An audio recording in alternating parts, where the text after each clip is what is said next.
예, 하루 이틀 지나면서 그날 밤의 상황들이 드러나고 있는데요. 조금 시간이 걸리더라도 제가 상황을 시간 순으로 복귀하고 그러고 인터뷰를 진행하겠습니다. 화요일 밤 10시 느닷없이 국무회의가 소집됩니다. 장관들은 무슨 일인지 전혀 모른 채 속속 모여들었고요.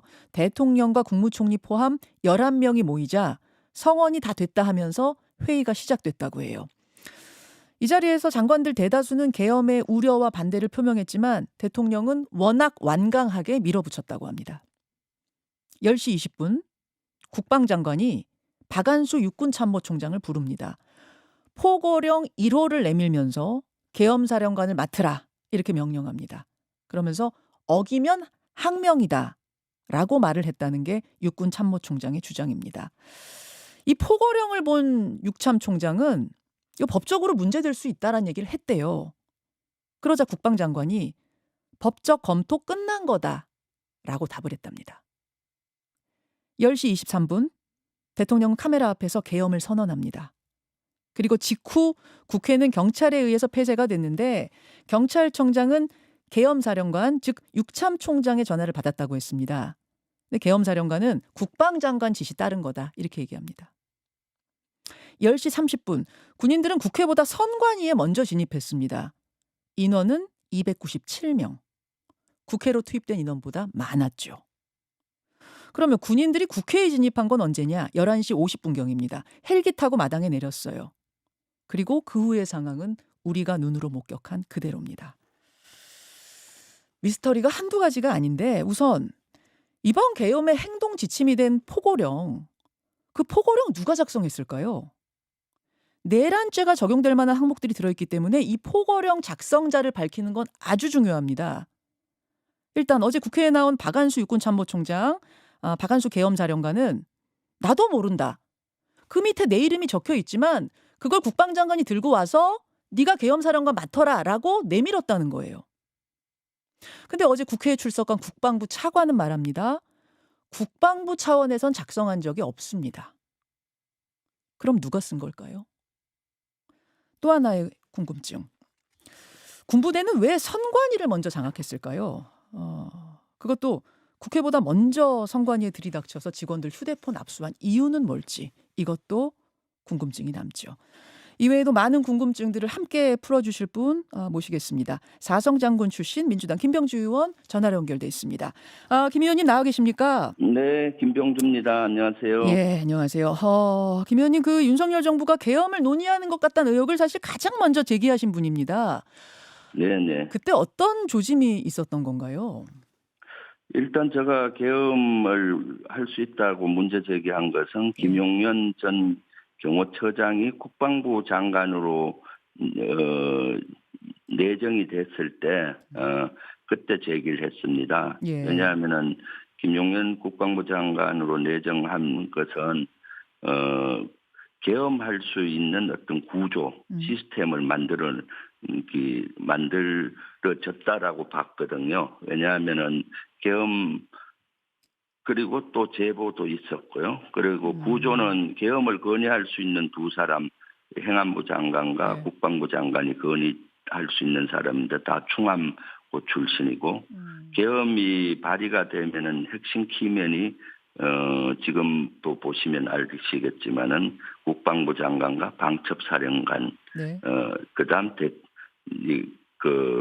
계엄 사령관이거든요. 예. 그 중에 두 명이 충암고지 않습니까? 그렇죠. 그래서 충암고 핵심들이 거기에 포진이 되면은 쉽게 이런 것들을 결정할 수 있고요. 그다음 김용현 전 경호처장은 2년 가까이 대통령의 안위만 생각했던 사람이잖아요. 그러면은 장관으로 갔을 때 대통령의 안위와 국가의 안위가 충돌될 때는 대통령의 안위를 생각할 겁니다. 그렇기 때문에 그러한 구조적인 문제가 있었고 두 번째는 경호처장 시절에 계엄을 하게 되면 핵심 사령부가 특전사와 수방사입니다. 그 사령부 방첩사령관들을 지휘계통도 아닌데 불러서 비밀회동을 하고 친위 부대를 만들려는 그런 노력을 한 걸로 보이거든요. 그런 것들이 이제 위기가 왔을 때 정치적인 윤석열 대통령이 위기가 왔을 때는 계엄의 팔을 충분히 뽑을 수 있겠다라고 판단을 해서 문제를 제기를 했던 겁니다. 그런 문제가 제기됐을 때 김용현 장관은 이렇게 말했습니다. 그 화면을 한번 좀 직접 보고 오죠. 계엄을 한다 그러면 어떤 국민이 과연 이게 용납을 하겠습니까? 그리고 우리 군에도 따르겠습니까? 저는 안 따를 것 같아요. 계엄령 선포 시에 상당히 중요한 역할을 하는 분들입니다. 알고 계십니까? 동의하지 않습니다. 뭐 이것은 여부는 묻지 않았습니다. 알고 계시냐고 물은 겁니다. 동의하지 아니, 않습니다. 뭐 자, 예. 계엄을 꿈꾸지도 않고 한다고 해도 군인들이 동의할 리가 없다. 이런 이야기를 굉장히 분명하게 했거든요. 근데 이미 계엄을 구상하고 있었던 거라면 어떻게 저렇게 연기를 할 수 있나 좀 저는 놀라워요. 어떻게 생각하십니까? 그렇죠. 철저히 연기고 거짓말이 들통이 났지 않습니까? 그때 제가 주장을 했을 때 김용현 장관도 장관이지만은 실제 국민의힘이나 이런 데서는 예. 괴담을 퍼뜨린다고 저를 얼마나 매도했습니까? 옛날 그러면서도 이런 것들 문제 제기를 그렇게 치부했었는데 지금 이런 비정상적인 있어서는 안 되는 일이 일어난 것이죠. 네. 알겠습니다. 자, 어제 국회에서 긴급 현안 질의가 있었는데요. 계엄사령관을 맡았던 박안수 육참 총장 또 국방차관 나왔습니다. 국방장관은 안 나왔어요. 네. 예. 국방부 장관은 어제 면직이 되고 후임으로 최병혁 사우디에 나가 있는 예. 우리 한국 대사가 임명이 됐습니다. 예비역 대장인데. 그렇죠. 그러다 보니까 안 나오고 차관 현재 국방부 장관 대리하는 차관과 계엄사령관만 나왔습니다. 그렇죠. 사실 어제는 사실 저희는 저희 당 민주당에서는 네. 그 핵심 사령관 있지 않습니까? 방점사령관과 네. 특수전사령관, 수방사령관이 나오도록 요구를 했는데 국민의힘의 반대로 계엄사령관만 나오다 보니까 실체를 제대로 확인이 좀 미진했습니다. 그렇군요. 어제 국회에서 나온 증언들 바탕으로 그날 밤에 타임라인을 제가 앞서서 대략 정리를 해드렸습니다만 몇 가지 이제 구멍이 있는 부분도 있고 의아한 부분도 있고 이래서 질문을 좀 드려보겠습니다, 의원님. 네네. 먼저 10시경에 국무위원들, 그러니까 장관들이 하나 둘 모였고 11명 성원이 차자마자 심의가 열렸다는 건데 대통령은 그 자리에서 뭐라고 했고 누가 반대했고 누가 찬성했는지 이걸 우리가 알아야 할 텐데요. 속기록이 남아있지 않다. 이 보도가 사실인가요? 글쎄요, 그거는 제가 확인을 못했습니다. 근데 방송에 의하면은 예. 일부 한 7분 정도 했다고 하잖아요. 그러니까 형식을 갖추려는 그냥 그에 지나지 않는 것 같고요. 그거는 그래서 좀 더 확인이 필요하고 앞으로 정문회든 수사를 통해서 밝혀져야 될 사항이라고 봅니다. 예, 오늘 아침에 이제 보도로 속기록이 남아있지 않다 이런 보도들이 나오고 있는데 이 부분은 확인이 필요하고 만약 속기록이 남아있지 않다면 이건 또 심각한 거 아닌가요? 그렇죠. 국무회의 심의는 속기록이 남아 있어야 되는데 예. 아주 심각하죠. 그런 근거를 남기지 않기 위해서 철저히 그렇게 한 것이 아닌가라고 생각이 듭니다. 자, 두 번째. 박안수 육군참모총장. 당신이 계엄사령관을 맡아라. 그 통보를 받은 전후 사정을 어제 굉장히 자세하게 설명을 했습니다. 그 답변 부분을 잠깐 듣고 오겠습니다. 그럼 그 보고문의 문장을 읽어보셨죠? 동의할 수가 없는 제가 전문 수준이라서 어떤 것이 정확하게 몰랐기 때문에 장관님 이것은 법무 검토를 해야 될 것 같습니다. 라고 말씀드렸고 그에 대해서 장관은 뭐라고 답했습니까? 이미 검토가 완료된 상황이라고 하셨고 장관이 얘기한 거 자세히 한번 말씀해 주세요. 자세히는 못 듣고 제가 필기를 해놔가지고 그 당시에 화사위의상에는 모든 군사활동은 장관님께서 책임지신다고 말씀하셨고 그 다음에 이제 명령불령 시에는 항명죄가 된다는 말씀과 포고령 1호를 가지고 와서 그냥 제시를 했고 법적 검토 끝냈다 이렇게 얘기를 했고 따르지 않으면 항명죄다 이렇게 얘기를 했다는 건가요, 최고위원님? 어제 저 들으신 내용들 조금 더 자세하게 설명해 주실 수 있을까요? 네네. 예. 그 박안수 육군 총장은 실제 자기가 임무를 받은 것이 대통령께서 계엄을 선포하는 방송을 끝난 직후에 계엄사령관을 하라고 임무를 받았다고 하고요. 네. 아, TV 방송, 그러니까 카메라 앞에 선 직후입니까? 저는 직전인 줄 알았는데 직후입니까? 네, 예, 직후라고 어저께 증언을 한 걸로 기억이 나고요. 예, 예. 그리고 나서 전체 정군 지휘관 회의를 국방부 장관 주관하에 했습니다. 예.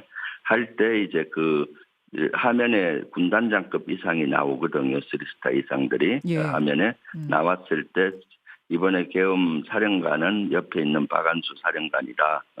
부사령관은 합참 차장이다라는 걸 밝히고 그때 이제 그 화상회의 하면서 지침을 줄 거 아닙니까 장관이 그렇죠. 지휘관들에게. 예. 그래서 그 지침이 뭐냐라고 질의했을 때 예. 그 박안수 어지 참모총장의 증언은 그때 지침이 모든 작전은 장관의 책임을 진다. 그리고 항명 지시에 어기면은 항명이다라는 것을 강조를 그때 했다고 합니다. 네. 그때부터 이제 그 계엄 사령관으로 임무가 시작이 됐고 어허. 그래서 계엄 사령관으로서의 아직 그 사무실도 구성이 안 된 상태지 않습니까? 예. 그래서 구성하러 내려가서 준비를 하는데 포고령 1호를 그 주더라고 했습니다. 그래서 내용을 보니까 예. 이것은 너무나 불법적이고 좀 법적 검토가 필요하다고 생각을 해서 거기 사무실하고 좀 이격이 됐던 것 같아요. 장관이 있는 실하고. 예, 예. 그래서 장관한테 뛰어 올라가서 이거는 좀 문제가 있다. 법적 검토를 해야 되겠다라고 건의를 드렸더니 이것은 법적 검토가 이미 완료가 됐으니까 해라라고 임무를 줬던 것 같아요. 그래서 그중에 고친 거는 딱 하나예요. 그 포고령은 원래 22시로 초안은 돼 있더란 거예요. 10시. 그런데 예. 이미 그때는 10시 한 반 넘은 상태잖아요. 40, 50분 됐을 상태라서 그렇죠. 예, 예. 23시로 바꿨다고 하더라고요. 네. 아니 그 국방장관의 이름이 적힌 포고령인데 국방장관은 쓴 적도 없고 대통령이 계엄 선포한 후에나 그걸 받아봤다. 저는 이게 참 이해가 안 가는데요. 그 포고령은 누가 쓴 겁니까? 어제 나온 국방차관은 국방부에선 쓴 거 아니라고 하고 그 밑에 이름이 적혀 있는 계엄사령관은 이거 내가 쓴 거 아니라고 하고 누가 쓴 걸로 보십니까? 저는 이것은 사실은 대통령실이나 썼다고 보여지죠. 대통령의 지침으로. 왜냐하면 거기에는 포고령은 일반적인 사항을 쓰는데 예. 5항에 보면 전공의에 대한 게 나오잖아요. 생뚱맞게. 전공의들이 48시간 안에 복귀하지 않으면 48시간, 처단한다. 예. 네, 복귀하지 않으면 계엄법에 의해서 그걸 처단한다라는 용어까지 썼잖아요. 그렇습니다.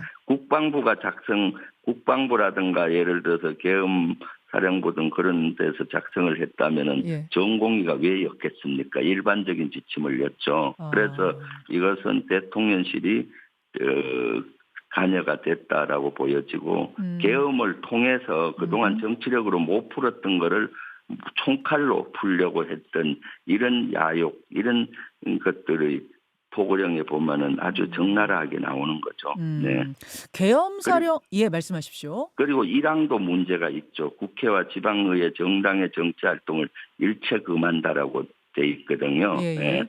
실제 이거는 헌법이나 법률에는 계엄이 선포되더라도 네. 국회나 지방의회 이런 의회 활동은 금지를 못하게 돼 있어요. 왜냐하면 계엄도 국회의 견제를 받아야 되잖아요. 그렇습니다. 그러니까 그동안 대통령이 정치력으로 못 풀었던 반국가 세력으로 지칭하는 반대 세력인 민주당이나 야당을 무력화시키려는 총칼로 하는 게 1항에 나오고 가장 머리 아팠던 전공의 문제를 총칼로 풀려는 것이 5항에 나오기 때문에 이것은 대통령이 깊게 관여해서 작성이 된 걸로 보인다. 그렇게 생각이 듭니다. 저기에 굉장히 좀 섬뜩한 용어가 처단한다예요. 처단한다. 네. 전공의들 복귀 안 하면 처단한다. 사실 이 부분에 대해서 전공의들은 아니 우리는 지금 파업 중이 아니라 사표를 낸 건데 우리가 파업 현장에서 복귀하라라고 하는 것도 일단 말이 안 되고 처단한다는 말을 들었을 때는 정말 온몸에 소름이 끼쳤다. 지금 이런 반응이거든요. 이 처단이란 단어 뭐 장성 출신이시니까 이걸 어떻게 받아들여야 하나요? 진짜 이것은 소름 끼치는 단어죠. 군에서도 이런 단어를 쓰지 않습니다. 이거는 전쟁 때 예를 들어서 예. 적과 싸울 때 뭐 나서는 것이지 진짜로 전쟁 때 적을 뭐 처단해라 뭐 이런 것 정도인지 절대 우리 국민을 향해서는 이런 걸 절대 군도 온 갈래도 없고 용어가 너무 생소한 단어입니다. 너무나 섬찟하고요. 그동안 윤석열 대통령이 얼마나 자기를 반대하는 세력들은 반국가 세력으로 모아서 처단의 대상으로 생각을 했던 것이 이런 거에 여실히 나타나는 거죠. 총칼 앞에 이런 단어를 쓰는 거죠. 아니 군에서도 잘 안 쓰는 단어인데 여기 지금 튀어나왔다는 거. 이게 지금 누가 썼는지에 실마리가 될 수는 있나요? 포고령을 누가 썼는지에? 예, 실마리가 될 수가 있죠. 예, 5번 항목은 1번과 5번 예. 항목은 예. 대통령실이 간행했다는 여실한 실마리라고 보여지는 거고요. 네. 알겠습니다. 물론 뭐 이것은 계엄사령부에서 예. 검토는 했을 수는 있겠죠. 예. 아니 계엄사령부가 아니라 방첩사령부요. 방첩사. 그래서 저는 이번에 네. 사항을 이래 보면은 네. 윤석열 대통령, 그 김용현 장관, 방첩사령관 3명이 충황고잖아요. 네. 예. 충황고 3인방에 의해서 국민도 피해를 엄청나게 보고 군도 피해를 본 것 같아요. 오히려 여기에 동원이 돼서 노란한 거죠. 실제. 네. 그 가장 큰 미스터리는 이제 선관위에 군이 들어간 거예요. 중앙선관위에 사실은 저희가 그날 국회에만 집중했기 때문에 뭐 화면도 다 국회에 집중돼 있었기 때문에 중앙선관위에 그렇게 많은 군인이 그렇게 빨리 투입된 걸 몰랐습니다. 지금 드러나는 걸 보면 국회보다 더 빨리 더 많은 군인들이 들어갔다. 이걸 어떻게 보고 계십니까? 선관위에 들어간 것은 실제 야당 야당을 무력화시키려는 획책으로 저는 보고 있거든요. 예. 거기에 선관위에 들어갔던 제보에 의하면은 병력들에게 임무가 어떤 것이 떨어졌는가 하면은 예. 선관위를 에워싸고 거기에서 일체 컴퓨터라든가 이런 컴퓨터 같은 것들이 외부로 나가지 못하게 통제하라는 게 일단 명령이었던 것 같아요. 그러니까 거기 컴퓨터 안에 보면은 각종 선거와 관련된 자료들이 있을 거 아닙니까? 예, 예. 여론조사. 예. 그걸 가지고 이제 지금은 다수석을 차지하는 야당을 무력화시킬 수 있겠죠. 그거를 조작을 한다든가 뭐 증언을 여러 가지 지금까지 해왔던 검찰의 형태처럼 해서 국회의원들을 뭐 낙선을 그런 걸로 해서 잡아여서 한다든가 또는 그동안 뭐 여러 가지 극우 유튜버들이 제기했던 뭐 총선이나 이런 데서 조작이 있었다 뭐 이런 것들 있지 않습니까? 예, 예. 그런 것들을 밝혀서 야당을 무력화하려고 하는 또는 정적을 제거하기 위한 그런 수단으로 그것을 하지 않았나 생각이 듭니다. 지금 선관위의 군인들이 10시 반에 정말 즉각적으로 투입이 됐고 오히려 국회는 한 11시 50분이 다 돼서 이제 군인들이 투입이 됐어요. 근데 제가 좀 궁금한 게요. 김병주 최고위원님. 예. 지금 이 선관위로 군인들을 투입시킨 거는 방첩사령관 같아요. 그렇죠? 충암고 출신의 방첩사 그렇게 드러나고 있는 거죠. 그리고 국회로 군인을 진입시킨 건 국방부 장관의 명령이었다. 지금 이렇게 드러납니다. 그럼 계엄사령관은 포고령도 누가 썼는지 모르고 도대체 자신이 이 뭐 군인들을 진입시킨 것도 아니고 그렇다면 왜 박안숙 육군참모총장을 계엄사령관으로 임명한 걸까요? 계엄사령관은 법적으로 일단 임명을 해야 되는 거고요. 그렇죠. 그래서 예. 임명을 하고 또 그 수합의를 나서 한 것이죠. 그래서 이것은 선관이라든가 예. 국회라든가 그 뉴스공장도 갔잖아요. 예. 이런 몇 군데 간 지시를 한 것은 장관이고요. 예. 국방부 장관이 구도로 다 지시를 한 것 같고 이미 그것은 미리 짜여진 각본에 의해서 했겠죠. 그리고 계엄사령관은 나중에 임무를 받다 보니까 그 현황 파악에 급급했던 것 같아요. 이미 그래서 장관이 직접 전화로 네. 그 특전사나 수방사령관 뭐 이런 사람들한테 직접 지시를 한 걸로 네. 여러 제보가 들어오더라고요. 예, 네. 이제 좀 정리가 됩니다. 그러니까 허수아비 말 잘 듣는 계엄사령관 하나를 앉혀놓고 나머지를 다 지휘한 것이 아닌가 이렇게 보고 계신다는 말씀. 네, 그리고 작전 중간에도 예. 원래는 그렇게 하면은 계엄사령관이 모든 걸 지휘를 해야 되는데 마무리하겠습니다. 네. 예, 예. 고맙습니다, 의원님. 네, 감사합니다. 예. 김현정의 뉴스쇼는 시청자 여러분의 참여를 기다립니다. 구독과 좋아요, 댓글 잊지 않으셨죠? 알림 설정을 해두시면 평일 아침 7시 10분 실시간 라이브도 참여하실 수 있습니다.